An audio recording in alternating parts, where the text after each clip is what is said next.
रख हौसला वो मंजर भी आएगा, रख हौसला वो मंजर भी आएगा, प्यासे के पास चलकर समंदर भी आएगा, प्यासे के पास चलकर समंदर भी आएगा। जय हिंद, जय भारत। साथियों, आप सभी का पीएस स्टडी में स्वागत है। इस क्लास में हम current affair plus static GK देखने वाले हैं, जो सभी प्रतियोगी परीक्षाओं के लिए इम्पोर्टेंट है। तो हम अपनी क्लास को स्टार्ट करते हैं। सभी प्रतियोगी परीक्षाओं के लिए महत्वपूर्ण current affair plus static GK. Question first है हमारा, सशस्त्र सेना झंडा दिवस कॉर्पोरेट सामाजिक उत्तरदायित्व कॉन्क्लेव कहाँ आयोजित किया गया। क्वेश्चन पढ़ते हैं पहले ध्यान से, अच्छे से। क्वेश्चन है, सशस्त्र सेना झंडा दिवस कॉर्पोरेट सामाजिक उत्तरदायित्व कॉन्क्लेव कहाँ आयोजित किया गया। हमसे पूछा गया है कहाँ आयोजित किया गया। इसका आंसर हो जाएगा नई दिल्ली में आयोजित किया गया। अब हमसे जो क्वेश्चन पूछा था, क्वेश्चन में जो हमसे क्वेश्चन किया गया था, उसका आंसर तो हमने देख लिया कि नई दिल्ली होगा इसका आंसर। लेकिन बाकी और भी इसके जो क्वेश्चन बन सकते हैं वो भी हम देख लेते हैं। तो यहाँ पर देख सकते हैं, ये सशस्त्र सेना झंडा दिवस कॉर्पोरेट सामाजिक उत्तरदायित्व कॉन्क्लेव का कौन सा संस्करण था। इसका आंसर हो जाएगा ये चौथा संस्करण था। कौन सा संस्करण था ये? चौथा संस्करण था। इसमें मुख्य अतिथि कौन थे? मुख्य अतिथि थे रक्षा मंत्री राजनाथ सिंह। तो हमारे रक्षा मंत्री कौन है? राजनाथ सिंह। और इसके मुख्य अतिथि भी यही थे। नेक्स्ट देख सकते हैं, ये कब आयोजित किया गया। 29 नवंबर 2022 को इसे आयोजित किया गया। कब किया गया? 29 नवंबर 2022 को सशस्त्र सेना झंडा दिवस कॉर्पोरेट सामाजिक उत्तरदायित्व कॉन्क्लेव का आयोजन किया गया। तो हमने क्वेश्चन में क्या देखा कि ये कहाँ आयोजित किया गया? नई दिल्ली में आयोजित किया गया। सशस्त्र सेना झंडा दिवस का कौन सा संस्करण था? चौथा संस्करण था। सशस्त्र सेना झंडा दिवस में मुख्य अतिथि कौन थे? रक्षा मंत्री थे, जो कि राजनाथ सिंह हैं। ये कब आयोजित किया गया? 29 नवंबर 2022 को इसका आयोजन किया गया नई दिल्ली में। जितने हमारे क्वेश्चन इससे बन सकते हैं सशस्त्र सेना झंडा दिवस से, वो सब हमने यहाँ पर देख लिया। तो आपसे पूछा जा सकता है सशस्त्र सेना झंडा दिवस कब मनाया जाता है। आंसर हो जाएगा 29 नवंबर 2022 को। ये हमारा क्वेश्चन पहला क्लियर हो गया। अब हम नेक्स्ट क्वेश्चन देखते हैं। हाल ही में किस देश द्वारा ओरियन अंतरिक्ष यान लॉन्च किया गया है। तो ये अंतरिक्ष से इंपॉर्टेंट क्वेश्चन है, जो काफी इंपॉर्टेंट हो जाता है। ओरियन अंतरिक्ष यान आपसे पूछ सकते हैं, ओरियन अंतरिक्ष यान किस देश के द्वारा लॉन्च किया गया है। अमेरिका के द्वारा, भारत के द्वारा, रशिया के द्वारा या जापान के द्वारा।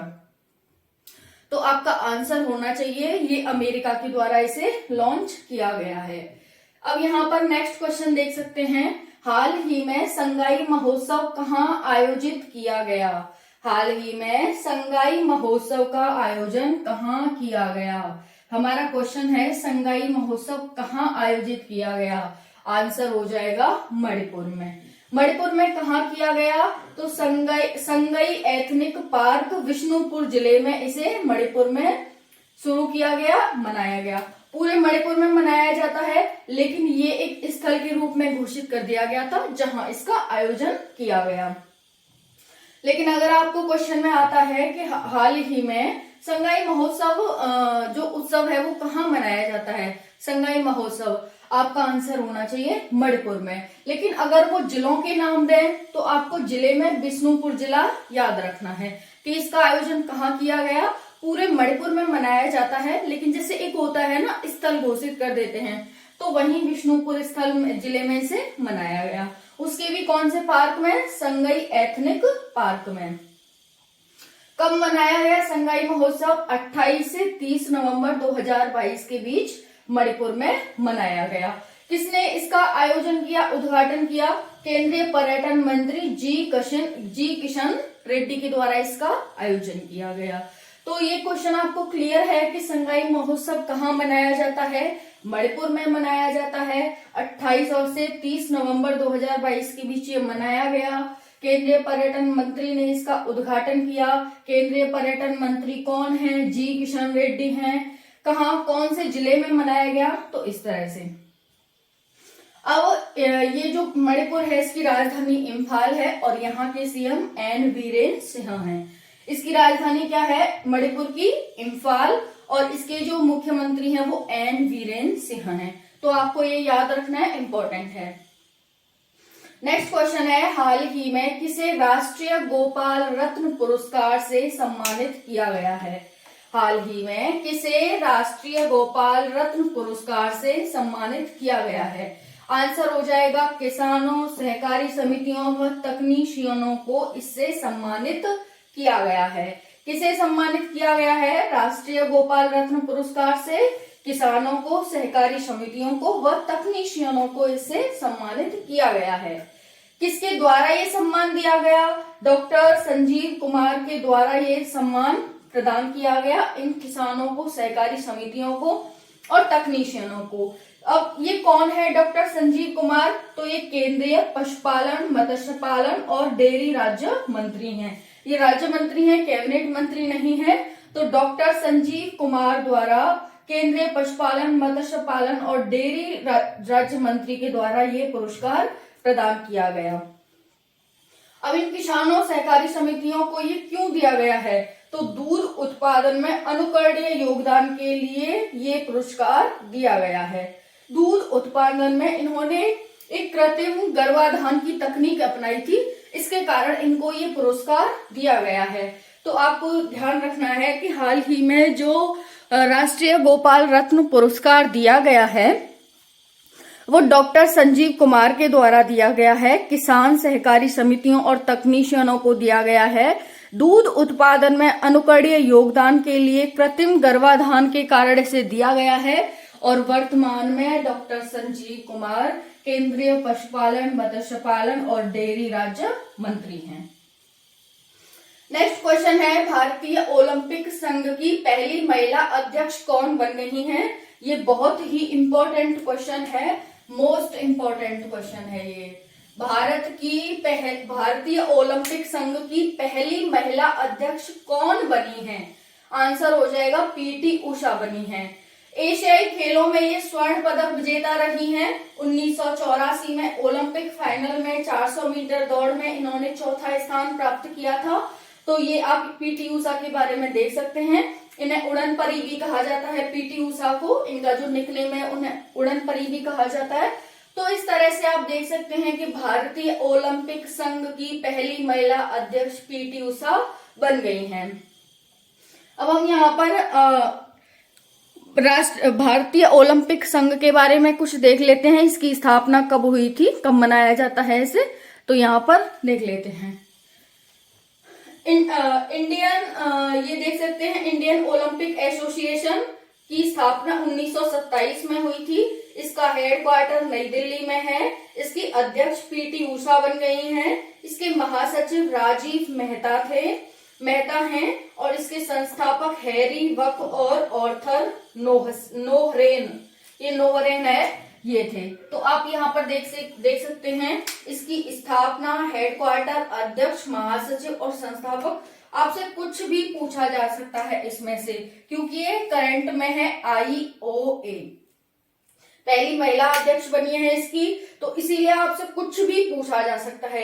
एग्जामिनर सोचे कि चलो इन्होंने अध्यक्ष तो रट लिया होगा, चलो महासचिव पूछ लेते हैं, चलो महासचिव छोड़ो संस्थापक पूछ लेते हैं, या फिर इसकी स्थापना ही पूछ लेते हैं, इसका हेडक्वार्टर कहाँ यही पूछ लेते हैं। तो आपसे कुछ भी पूछा जा सकता है इसमें। तो हमारा क्वेश्चन था भारतीय ओलंपिक संघ की पहली महिला अध्यक्ष कौन बनी है। तो आपको याद रखना है साथियों कि जो IOA की महिला है वो पीटी उषा पहली अध्यक्ष बन गई हैं।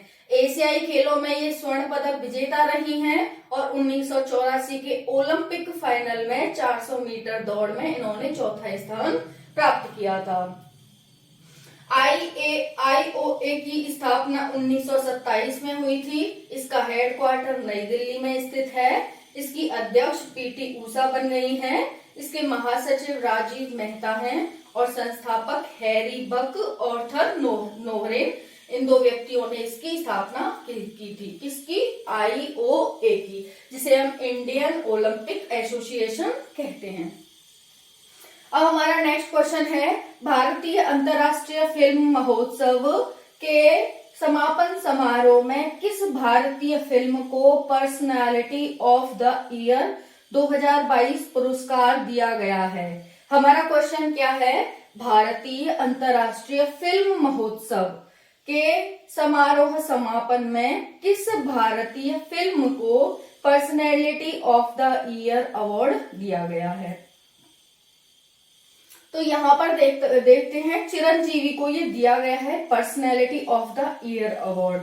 तो ये एक भारतीय फिल्म है, पर्सनैलिटी ऑफ द ईयर जो अवार्ड दिया गया है चिरंजीवी को। चिरंजीवी एक भारतीय फिल्म है और इसका IFFI का ये 53वां संस्करण था। 28 नवंबर 2022 को इसको आयोजित किया गया। गोवा में ये संपन्न हुआ डॉक्टर श्यामा प्रसाद मुखर्जी स्टेडियम में। तो इतनी बातें आपको इसके बारे में याद रखनी है। किसके बारे में? भारतीय अंतर्राष्ट्रीय फिल्म महोत्सव के भारतीय अंतर्राष्ट्रीय फिल्म महोत्सव के समापन समारोह में किस भारतीय फिल्म को पर्सनैलिटी ऑफ द ईयर 2022 का पुरस्कार दिया गया है? आंसर है चिरंजीवी। चिरंजीवी एक भारतीय फिल्म है। इसका 53वां संस्करण था IFFI का। 28 नवंबर 2022 को इसे आयोजित किया गया। ये जो समारोह था ये गोवा में संपन्न हुआ। कौन से स्टेडियम में? तो श्यामा प्रसाद मुखर्जी स्टेडियम में। अभी हमने ढाका अंतर्राष्ट्रीय फिल्म पुरस्कार भी देखा था, जिसमें तमिल की कूचगल फिल्म को अवार्ड मिला था। तो जितने भी मैं आपको ये करा रही हूँ ना करंट अफेयर, फिल्म का एक अलग पेज बनाओ। एक पेज में सारी फिल्म आ जाएंगी। जिस भी एग्जाम की आप कर रहे हो तैयारी, उसके लिए जैसे खेलों से पूछा जाता है, फिल्मों से पूछा जाता है, जो भी हमारे फिल्म फेस्टिवल होते हैं सबसे पूछा जाता है। तो आपको क्या करना है, एक पेजों में बुक्स बनानी है। जो भी बुक लिखी जाती है नई, जैसे हमने कल देखा था राखी कपूर की फिल्म, 3-4 फिल्म देखी, राखी कपूर की पुस्तक देखी थी। तो ऐसे पुस्तकों का एक पेज बना लिया, फिल्म है फिल्मों का एक पेज बना लिया, डे है डे आ जाएंगे 1-2 पेज में जो मोस्ट इम्पोर्टेंट होते हैं। जितने भी ये महोत्सव मनाए जाते हैं, जैसे संगाई महोत्सव हो गया, अन्य महोत्सव मनाए जाते हैं, उसके लिए एक पेज बना लीजिए। तो इस तरह से आपकी तैयारी को एक आसान वे में करने का ये अच्छा तरीका है। तो हम 3-4 मूवी अभी पढ़ चुके हैं कि किस किस में दिया गया। अब हम रिवीजन करेंगे जब संडे को, तो जब आपको पता चलेगा कि हमने इतनी फिल्मों का, तो आपको क्या करना है, बस एक कॉपी उठानी है और उसमें सारी फिल्म, सारे महोत्सव इस तरह से आपको बना लेना है, अध्यक्ष उपाध्यक्ष इस तरह से। नेक्स्ट है ऑस्ट्रा हिंद 2022। ऑस्ट्रा हिंद 22 सैन्य अभ्यास हाल ही में ऑस्ट्रेलिया और किस देश की सेनाओं के बीच आयोजित हुआ? कौन सा अभ्यास है? ऑस्ट्रा हिंद 22 सैन्य अभ्यास हाल ही में ऑस्ट्रेलिया और किस देश की सेनाओं के बीच आयोजित हुआ?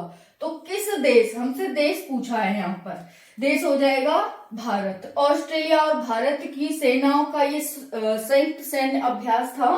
ऑस्ट्रेलिया और भारत की सेनाओं का ये संयुक्त सैन्य अभ्यास था। तो हमारा आंसर क्या हो जाएगा? भारत।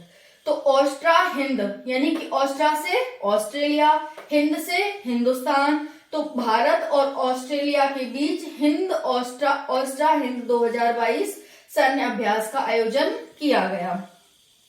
ये सेनाओं का अभ्यास था। कहां पर आयोजित किया गया? ये राजस्थान में आयोजित किया गया। राजस्थान के महाजन फील्ड फायरिंग रेंज में इसका आयोजन किया गया। कब किया गया? 28 नवंबर से 11 दिसंबर 2022 के बीच ये किया जा रहा है। 28 नवंबर से 11 दिसंबर 2022 के बीच इसका आयोजन किया जा रहा है। तो आपसे क्वेश्चन आ सकता है कि ऑस्ट्रा हिंद 22 सैन्य अभ्यास भारत और ऑस्ट्रेलिया के बीच में आयोजित किया गया। भारत और जापान के बीच में आयोजित किया गया, ऑस्ट्रेलिया और अमेरिका के बीच में आयोजित किया गया, या रशिया और चीन के बीच में आयोजित किया गया।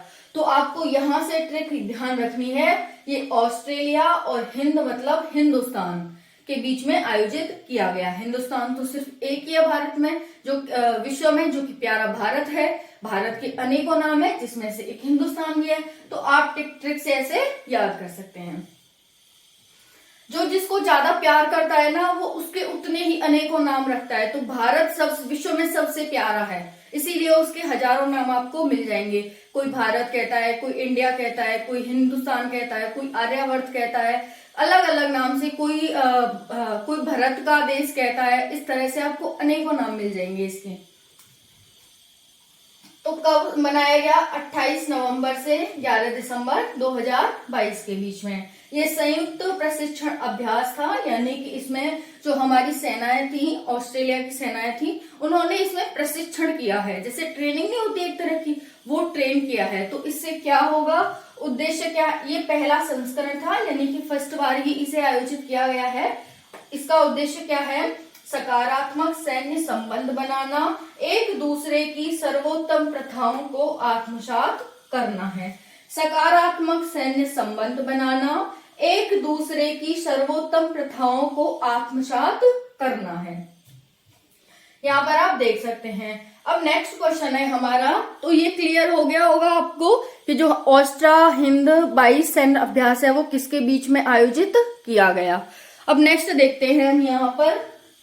वित्त वर्ष 2022-23 की पहली छमाही में कौन भारत का सबसे बड़ा उर्वरक आपूर्तिकर्ता देश बन गया है? वित्त वर्ष 2022-23 ही चल रहा है।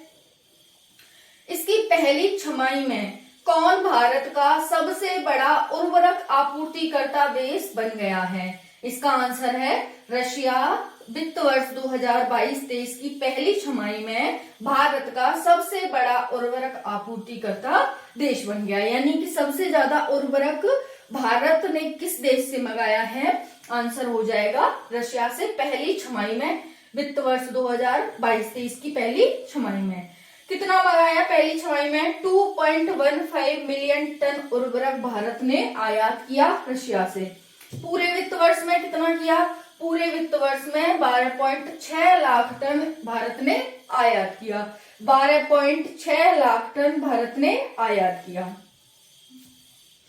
तो यहाँ पर देख सकते हैं। ओके, तो नेक्स्ट अब यहाँ पर है ये रूस दुनिया के टोटल उर्वरक का 14% उत्पादन करता है, यानी जितना भी टोटल उत्पादन होता है ना विश्व में, उसका 14% सिर्फ रशिया करता है उर्वरक का उत्पादन। तो यहाँ पर आप देख सकते हैं कि वित्त वर्ष 2022-23 की पहली छमाही में कौन सा देश भारत का सबसे बड़ा उर्वरक आपूर्तिकर्ता बन गया है? रशिया। पहली छमाही में भारत ने 2.15 मिलियन टन मंगाया। मिलियन में आपको पता है कि 10 लाख होते हैं, तो यहाँ पर 2.15 मिलियन है और यहाँ पर 12.6 लाख है। तो इसे मिलियन में चेंज करेंगे तो लगभग इसी के आसपास आएगा। तो रूस दुनिया के टोटल उर्वरक का 14% उत्पादनकर्ता बन गया है। यहाँ पर आप देख सकते हैं, ये आज की इंपॉर्टेंट खबर थी। अब आपको मुझे कमेंट सेशन में बताना है कि राष्ट्रीय एकता दिवस कब मनाया जाता है। राष्ट्रीय एकता दिवस कब मनाया जाता है और पूंजगल फिल्म किस राज्य की है, किस भाषा में लिखी गई है? 2 क्वेश्चनों के आंसर देने हैं आपको। पहला है राष्ट्रीय एकता दिवस कब मनाया जाता है और किसके याद में से मनाया जाता है, ये हो गया। दूसरा क्वेश्चन है पूंजगल फिल्म किस भाषा में लिखी गई है और अभी उसे कौन सा अवार्ड दिया गया था। इन 2 क्वेश्चनों के आंसर आपको कमेंट सेशन में देने हैं। और इसकी PDF Priyanka Sharma study Telegram channel है, उस पर आपको मिल जाएगी। और कोई भी दिक्कत समस्या हो कमेंट सेशन में कमेंट कर सकते हो। जय हिंद, जय भारत।